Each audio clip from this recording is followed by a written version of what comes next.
नमस्कार, मी भाग्यश्री पाठक. मार्केट आणि मी हा सोप्या मराठीतून शेअर मार्केट समजावून सांगण्याचा माझा एक उपक्रम आहे. आज माझ्या आवाजाला जरा तकलीफ आहे, थोडा त्रास होतोय, पण व्हिडिओ देणं बंद करायचं नाही म्हणून मी देते. थोडं सांभाळून घ्या. अमेरिकन मार्केट आज काहीशी मंदीत होती. नॅसडॅक 300 पॉईंट मंदीत, तर डाव 177 पॉईंट मंदीत होता. जॉबलेस क्लेमच्या डेट्यामध्ये खूप काही फरक आहे असं म्हणता येणार नाही. गेल्या वेळेला 2.28 लाख होते, आता 2.32 लाख एवढे झाले. बहुतेक जॅक्सन होल मीटिंगमध्ये काय होत आहे की काहीच होत नाही याच्यासाठी त्यांच्या मार्केटने स्वतःची तयारी केलेली दिसते.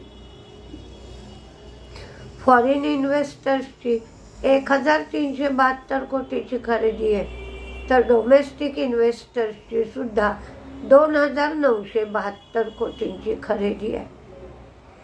रुपया डॉलर 83.85 एवढं झालंय.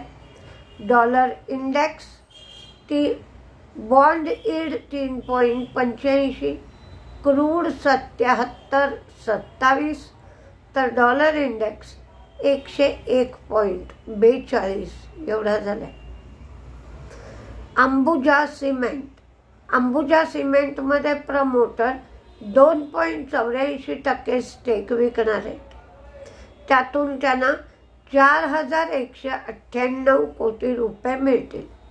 फ्लोअर प्राइस 600 रुपये आहे.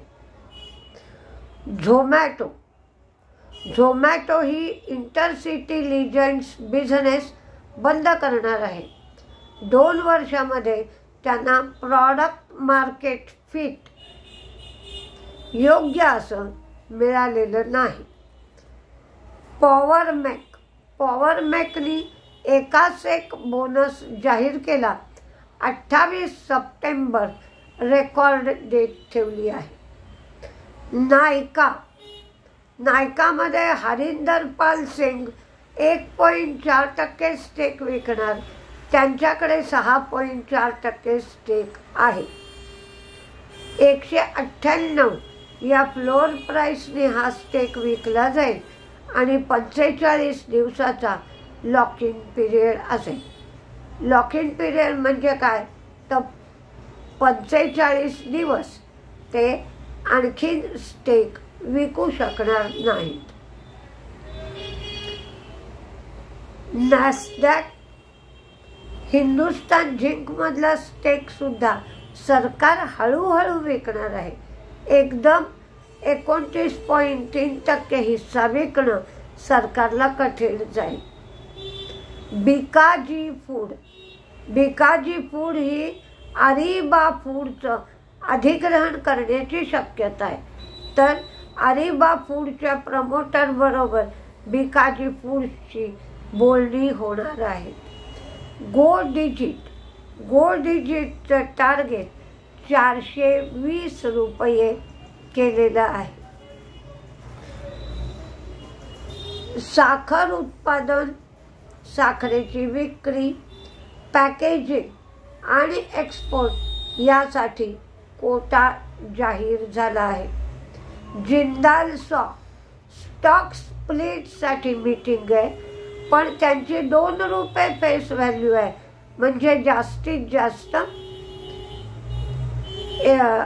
एका शेअरचं 2 शेअरमध्ये रूपांतर होऊ शकतं. आता तेजीत कुठले शेअर राहतील, मंदीत कुठले राहतील याची एक मी लिस्ट देते. ती लिस्ट तुम्ही वॉच लिस्टमध्ये ठेवा आणि जर तशा पद्धतीचा ट्रेड वाटला तरच ट्रेड घ्या. सुरुवातीला तरी मार्केट मंदीत उघडण्याची शक्यता आहे. खूप मंदी नाही, पण सेन्सेक्स 100 ते 150 पॉईंट मंदीत उघडू शकतो. आज शुक्रवार असल्यामुळं सिनेलाइन आणि PVR Inox. Jindal saw stock split. Asian paint, Apollo hospital. रेलटेलला Uttar Pradesh police recruitment promotion बोर्डाकडून 52.66 कोटी एवढी ऑर्डर मिळाली आहे. गो डिजिटचं टार्गेट जेफ्रीनी 420 केलं आहे. UPL बजाज ऑटोचं टार्गेट 11,225 रुपये एवढं आलं आहे. हिंदाल्को ही 1,000 कोटी रुपये गुंतवणार आहे आणि FY27 मध्ये ओरिसामध्ये रिफायनरी चालू होईल असं मॅनेजमेंटनी कळवलं आहे.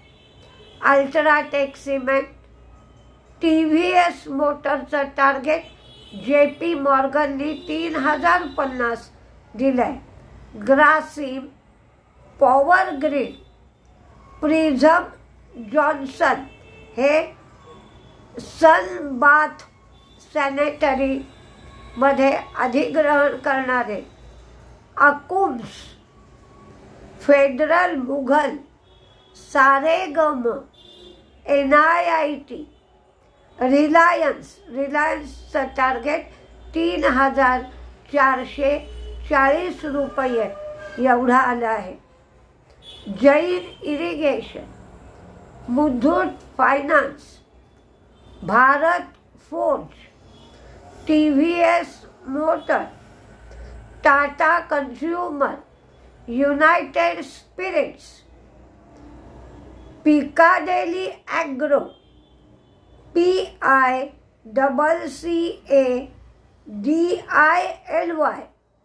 ही हरियाणाची कंपनी आहे.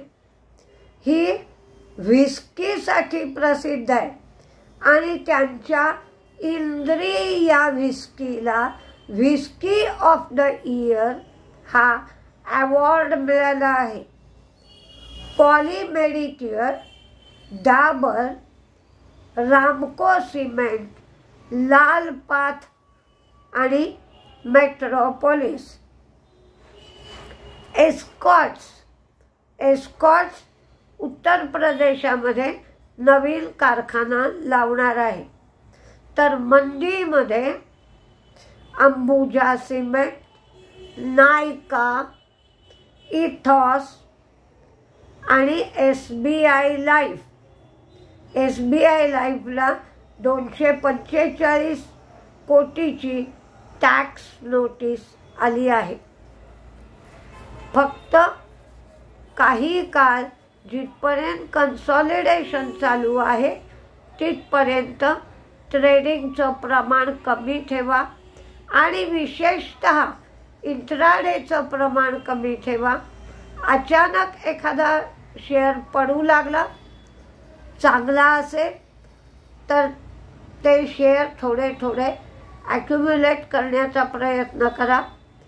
म्हणजे शॉर्ट टर्म ट्रेड घ्या पण इंट्राडेचं प्रमाण कमी ठेवा.